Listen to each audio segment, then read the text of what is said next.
レベル上げ要素簡単にじゃなくてもいいので、確実な大量にお続みて、まあ、面白い要素ではあるなとは思うんですけど、結局なんかこの敵を出るまで、なんかマラソンするだけな光景になっちゃいそうなんで、ゴールではないですけど、まあ一応レベル上げをなんか緩和できるというか、もうちょっと楽にできる要素は、なんか足していこうかなとは思ってますといったその回答です。はい。で、次は応援メッセージでした。ありがとうございます。レベリングそんなにってことですね。初心者の方で。は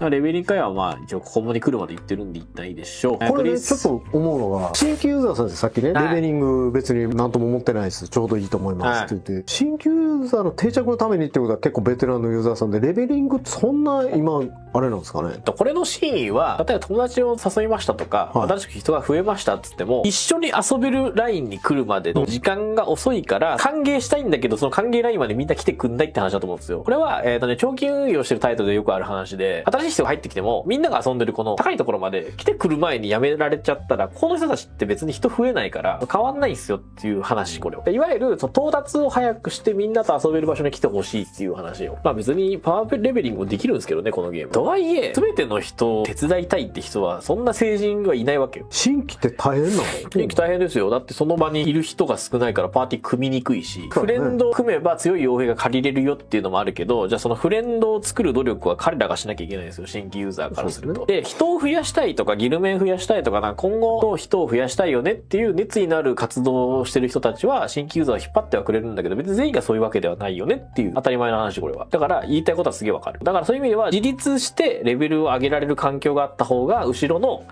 ところに合流しやすい。既存の今遊んでる人たちのところに合流しやすいよねっていう意味で、その意見が出るのはすごくわかるっていう話。終わりましたか？なんかできるかな、ビモちゃんで、ご新規さん集まれみたいな。子さんが合わせりゃいいのは、さっき言ったんですけど、そんな成人はそんなにいないです。そうそう、その成人を生放送で代わりにできるのかな。人を引っ張りたいというね、願望を持ってるね、人はね、意外と少ないんですよ。逆にそれを思ってるあなたはとてもいい人なので、その心を大事にしてあげてください。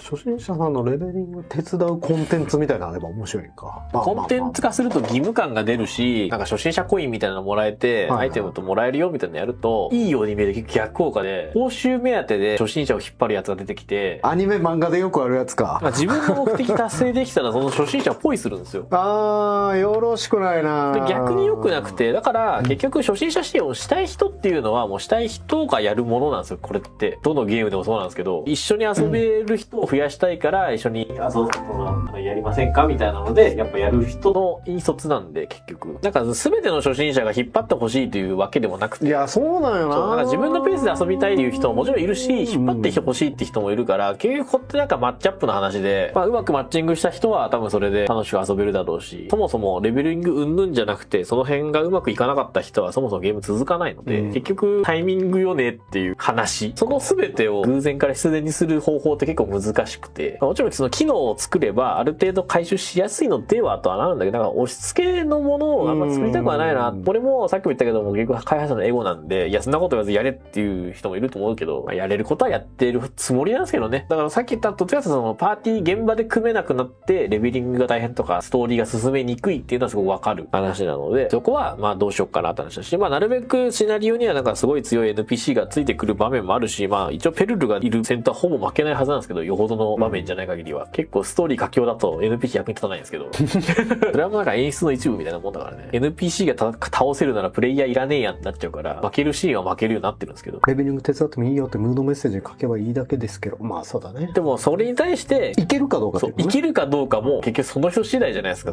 いやいるよ、 MMO 始めたんだけど他人と喋るの苦手って人いる。結局そこは全部を介護できないんで、まあそっか、お助け傭兵みたいなレベル200まで。でも強い傭兵で敵ワンパンで死ぬだけだよ。だからお助け傭兵とか出せないじゃん、公式からは。進むのが辛いんで誰か強い傭兵貸してくださいでフレンドになりましょうから始まるのが本来健全なコミュニケーションとか MMO なわけじゃないですか。で今度その傭兵じゃなくて本当に一緒に遊びませんかができるのが本来いいのよ、みんなだからそれをトーラムをこの10年でやってきた中の人たちですからね。いやでもね、日本で MMO が受けない理由ってそこなんだよな。見知らぬ人に声なんかかけないですよみんな。なかなかわかる。最近マジチャットしないもん。本当ににたまたまコミュニティが生まれたところは本当に活気良くなるけどさ、ゲームによるよね。その辺はなんかどっちかというと対人系のゲームの方が活発だよね。あっちはなんかむしろもう声掛けしないと始まんないから、そもそもゲームのコミュニティ違うよね。ここはまた属性が違うからさ。でもそれが全員じゃないから、人見知りってゲームでも人見知りなんやでっていう、わかるってなる。いや、この話してると終わんないんで、なんか今日まだあれでしょ、なんかあるんでしょ。